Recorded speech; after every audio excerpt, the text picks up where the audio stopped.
ইশরাক হোসেনকে ঢাকা দক্ষিণের মেয়রের দায়িত্ব বুঝিয়ে দেওয়ার দাবিতে ব্লকেট, আইনি ও মেয়াদ সংক্রান্ত জটিলতার কথা জানালেন এলজিআরটি উপদেষ্টা। চোরতন্ত্রের রাজনীতিকরা পালিয়েছেন, ব্যবসায়ীরা চুপচাপ। আমলারা বহাল তবিয়াতে বলছেন ডক্টর দেবপ্রিয়। নুসরাত ফারিয়া কারাগারে, নির্দোষ প্রমাণ হলে ছেড়ে দেওয়া হবে বলেছেন স্বরাষ্ট্র উপদেষ্টা। ঘটনায় বিব্রত ফারুক। দেখছিলেন ক্রাউন সিমেন্ট সংবাদ শিরোনাম। ইশরাক হোসেনকে ঢাকা দক্ষিণ সিটি কর্পোরেশনের মেয়রের দায়িত্ব বুঝিয়ে দেওয়ার দাবিতে টানা 4 দিনের বিক্ষোভ শেষে নগর ভবনে ব্লকেট কর্মসূচি পালন করেছে ঢাকাবাসী। এতে নগর ভবনের আশেপাশের সড়কে সব ধরনের যান চলাচল বন্ধ। দ্রুত সময়ের মধ্যে ইশরাক হোসেনকে শপথ নেয়ার মাধ্যমে দায়িত্ব বুঝিয়ে না দিলে আরও কঠোর কর্মসূচির হুঁশিয়ারি দিয়েছেন আন্দোলনকারীরা। ওবায়দুল্লাহ মামুনের প্রতিবেদন। ইশরাক হোসেনের সমর্থকদের মিছিল, স্লোগানে মুখর ঢাকা দক্ষিণ সিটি কর্পোরেশন এলাকা। ফুলবাড়িয়া থেকে পুলিশ সদর দপ্তর, গোলাপশাহ মাজার, গুলিস্তান পুরোটাই দখলে তাদের। জনতার ঢল নগর ভবন অভিমুখে। ঢাকা দক্ষিণ থেকে বিএনপি নেতাকর্মীদের খণ্ড খণ্ড মিছিল নিয়ে আসেন ঢাকা দক্ষিণ সিটি কর্পোরেশনের সামনে। বন্ধ রয়েছে সব ধরনের যান চলাচল। মেয়র হিসেবে ইশরাক হোসেনকে দায়িত্ব বুঝিয়ে না দেওয়ার প্রতিবাদে গত 4 দিন ধরে চলছে বিক্ষোভ সমাবেশ। আদালতের নির্দেশনা ও নির্বাচন কমিশন থেকে গেজেট প্রকাশের পরও ইশরাক হোসেনকে স্থানীয় সরকার মন্ত্রণালয় মেয়র হিসেবে শপথে গড়িমসি করছে বলে অভিযোগ তার সমর্থকদের। আমরা লালবাগের মানুষ, যদি প্রয়োজন হয় রক্ত দিব। আমরা লালবাগের ছেলে ইশরাকের জন্য রক্ত দিতে প্রস্তুত। আমাদের কোনো লাশ দাফন করতে টাকা লাগতো না, তারপর শেষে আমাদের এখন 4000 টাকা নেই। ইশরাক হোসেন আসলে আমাদের লাশ দাফন করা ফ্রি হয়ে যাবে, সহজ হয়ে যাবে। সকাল গড়িয়ে দুপুর ক্রমেই উত্তাল হতে থাকে নগর ভবনের সম্মুখ ভাগ। সরকার ইশরাক হোসেনকে অবিলম্বে শপথের উদ্যোগ না নিলে ঢাকাকে জনবিচ্ছিন্ন করার হুঁশিয়ারিও উচ্চারণ হয়। শপথ না করায় তাহলে আমরা সারা বাংলাদেশের গেট, ঢাকা যাত্রাবাড়ি 8টা বিভাগের গেট আমরা বন্ধ করে দেব। আমাদের মেয়রকে যতক্ষণ না পর্যন্ত শপথ বাক্য পাঠ করানো হবে ততক্ষণ আমরা রাজপথে অবস্থান নেব। গত 27 মার্চ ট্রাইব্যুনালের রায়ে ঢাকা দক্ষিণ সিটির মেয়র হিসেবে শেখ ফজলেনুর তাপসকে বিজয়ী ঘোষণার ফল বাতিল করে ইশরাক হোসেনকে মেয়র ঘোষণার পর গত 22 এপ্রিল গেজেট প্রকাশের বিষয়ে আইন মন্ত্রণালয়ের পরামর্শ চায় নির্বাচন কমিশন। ওবায়দুল্লাহ মামুন, বাংলা ভিশন, ঢাকা। আইনি ও মেয়াদ সংক্রান্ত জটিলতা থাকায় ইশরাক হোসেনকে মেয়র পদে দায়িত্ব দেওয়ার সিদ্ধান্ত নিতে দেরি হচ্ছে বলে মন্তব্য করেছেন এলজিআরটি উপদেষ্টা আসিফ মাহমুদ সজীব ভুঁইয়া। আন্দোলনের জন্য জনভোগান্তি হচ্ছে উল্লেখ করে তিনি তাদেরকে ধৈর্য ধরার আহ্বান জানান। রাজধানীতে এক অনুষ্ঠান শেষে এসব কথা বলেন এলজিআরটি উপদেষ্টা। এখানে অনেকগুলো আইনি জটিলতা আছে, সেগুলো আমরা আইন মন্ত্রণালয়ের থেকে জানতে চেয়েছি যে কি ধরনের আইনি জটিলতা আছে কিংবা আছে কিনা, এবং এর বাইরেও মেয়াদ সংক্রান্ত জটিলতা আছে। এর বাইরে আবার আমরা একটা লিগ্যাল নোটিশ পেয়েছি এবং আমাদেরকে বিবাদী করে রিটও করা হয়েছে যাতে শপথ গ্রহণ করতে না দেওয়া হয়। আমরা যতদূর জানি সেটা বিচারাধীন আছে। তো এই সকল ধরনের জটিলতা নিরসন না করে আমরা কোনো সিদ্ধান্তে আসলে যেতে পারছি না। তো রিটের বিষয়টা এবং আইন মন্ত্রণালয়ের মতামত পাওয়া গেলে কোনো ধরনের আইনি জটিলতা না থাকলে শপথ দিতে কোনো অসুবিধা নেই।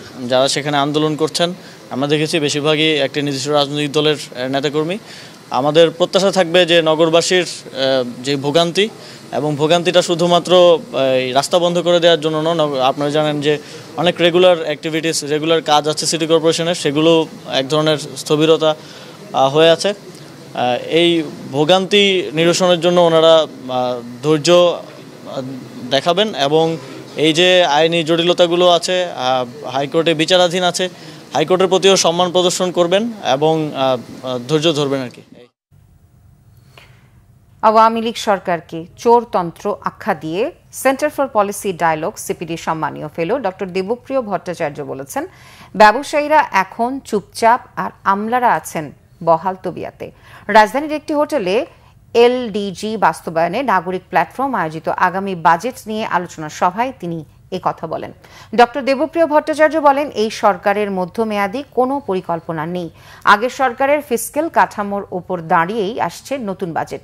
বাজেট প্রণয়নের ক্ষেত্রে বিভিন্ন পর্যায়ে সবার সাথে যে আলোচনা করার দরকার ছিল, সরকারের পক্ষ থেকে তা দেখা যায়নি।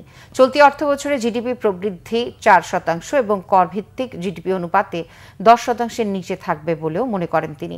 অর্থনৈতিক সংস্কারে সরকারের সমন্বয়, স্বচ্ছতা ও সহযোগিতার অভাব রয়েছে বলেও মন্তব্য করেন দেবপ্রিয়। বৈঠকে সিপিডি সম্মানীয় ফেলো ডক্টর মোস্তাফিজুর রহমান বলেন, পাচার করা অর্থের আকার অনেক বড়, সেটিকে ফেরত আনতে সর্বোচ্চ গুরুত্ব দিতে হবে বলেও মন্তব্য তার। অভিনেত্রী নুসরাত ফারিয়ার জামিন নামঞ্জুর করে কারাগারে পাঠানোর আদেশ দিয়েছেন আদালত। এর আগে ভোরে তাকে রাজধানীর ভাটারা থানা থেকে আদালতে নেওয়া হয়। প্রতিবেদন সাপেক্ষে আগামী বৃহস্পতিবার পরবর্তী জামিন শুনানির দিন ধার্য করা হচ্ছে। রোববার দুপুরে থাইল্যান্ড যাওয়ার সময় হযরত শাহজালাল আন্তর্জাতিক বিমানবন্দর থেকে নুসরাত ফারিয়াকে আটক করে ইমিগ্রেশন পুলিশ। পরে তাকে ভাটারা থানা পুলিশের কাছে হস্তান্তর করা হয়। পরে থানা থেকে তাকে ডিবি কার্যালয়ে নেওয়া হয়। সেখানে তাকে জিজ্ঞাসাবাদ শেষে জুলাই গণ অভ্যুত্থানের সময় ভাটারা থানার হত্যা চেষ্টা মামলায় গ্রেফতার দেখানো হয়। মুজিব বায়োপিকে শেখ হাসিনার চরিত্রে অভিনয় করেছেন নুসরাত ফারিয়া। তিনি 2015 সালে চলচ্চিত্রে অভিনয় শুরু করেন। এরপর থেকে বাংলাদেশ ও ভারতের কয়েকটি সিনেমায় কাজ করেছেন। এছাড়া মডেলিং ও সঞ্চালনায়ও সক্রিয় তিনি। নুসরাত ফারিয়ার বিরুদ্ধে সুনির্দিষ্ট মামলা থাকায় তাকে আটক করা হয়েছে। তদন্তে নির্দোষ প্রমাণিত হলে ছেড়ে দেওয়া হবে বলে জানিয়েছেন স্বরাষ্ট্র উপদেষ্টা অবসরপ্রাপ্ত লেফটেন্যান্ট জেনারেল জাহাঙ্গীর আলম চৌধুরী। সচিবালয়ে ঈদ উল আজহা উপলক্ষে আইন শৃঙ্খলা সংক্রান্ত সভা শেষে তিনি কথা বলেন। স্বরাষ্ট্র উপদেষ্টা বলেন, কেউ যেন ভোগান্তির শিকার না হয় এজন্য ব্যবস্থা নেওয়া হচ্ছে। কোনো নিরপরাধ ব্যক্তি যেন গ্রেফতার না হয় তা নিশ্চিত করা হচ্ছে। জানান, অভিনেত্রী নুসরাত ফারিয়ার বিরুদ্ধে তদন্ত শেষ হয়নি। মামলা আছে কি না তা নয়, বিদেশ যাত্রায় নিষেধাজ্ঞার বিষয়ে একটি নীতি আছে, তা মানা হয়েছে। উপদেষ্টা জানান, গরুর হাটের ভেতরে ট্রাক নিয়ে তারপর পশু নামাতে হবে। আগেই ট্রাকের সামনে ব্যানার দিতে হবে যে কোনো হাটে নেওয়া হবে। আগামী বছর থেকে 5% হাসিলের বদলে 4% নেবার অনুরোধ করা হচ্ছে। ঈদের আগে 5 দিন ও পরে 3 দিন বাল্ক হেড চলাচল বন্ধ থাকবে। ট্রাক বা নৌযানে অতিরিক্ত পশু পরিবহন করা যাবে না। অযৌক্তিক দাবি নিয়ে কেউ সড়কে নামলে আইনশৃঙ্খলা বাহিনী ব্যবস্থা নেবে। সড়কে অবরোধ করে মানুষের ভোগান্তি যেন কেউ না করে সে ব্যাপারেও সতর্ক করে দেন স্বরাষ্ট্র উপদেষ্টা। দুষ্কৃতিকারী যেন আইনের আওতায় আসে এবং শাস্তি ভোগ করে, কোনো একটা নিরীহ লোক যেন কোনো অবস্থায় শাস্তি ভোগ যেন না করে, এই ব্যবস্থা আমরা অবশ্যই নিব।